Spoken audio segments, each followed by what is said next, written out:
All right, guys, Mortgage Monday here. Let's get into the nuts and bolts of the VA program. All right.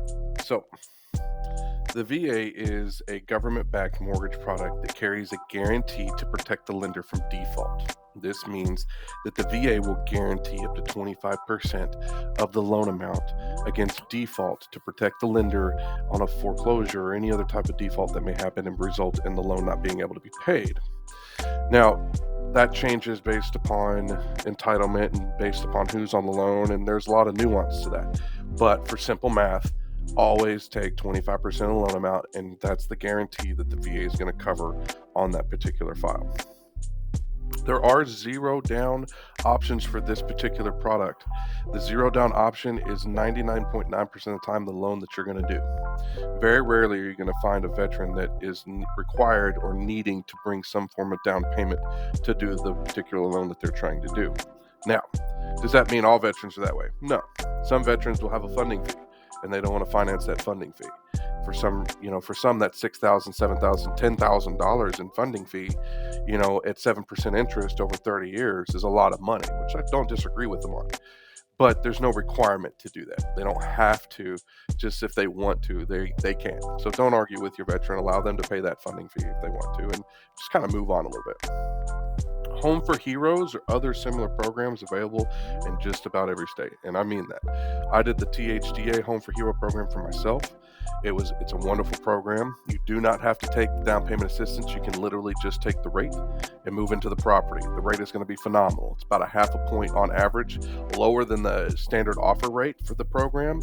So it's going to be probably the lowest interest rate your borrower can qualify for, especially if they're under like the 720 credit score mark.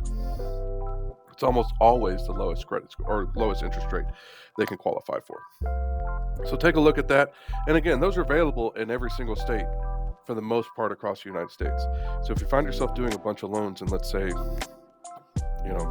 New Jersey, we can go see if there's a loan program for Home for Heroes in New Jersey and see if we can't add that to our repertoire.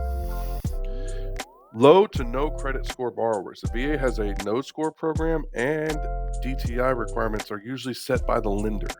So let's say, for instance, that you're working with a veteran and they have no score. We can use alternative credit to get them approved in some situations. And let's say they have over 55% DTI, over 58.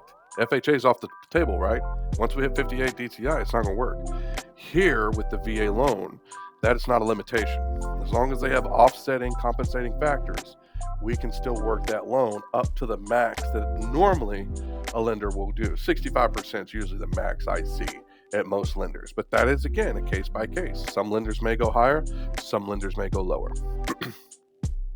If service connection disability is present, no funding fee is collected on most deals. Like I talked about in the previous point number 2, some military personnel have a waived entitlement fee. That's because they have a service connection of over 10%. If they haven't filed for their service connection yet and they just don't know how, I'm going to share some links later on in the slides that are going to let you help them get that entitlement started for them.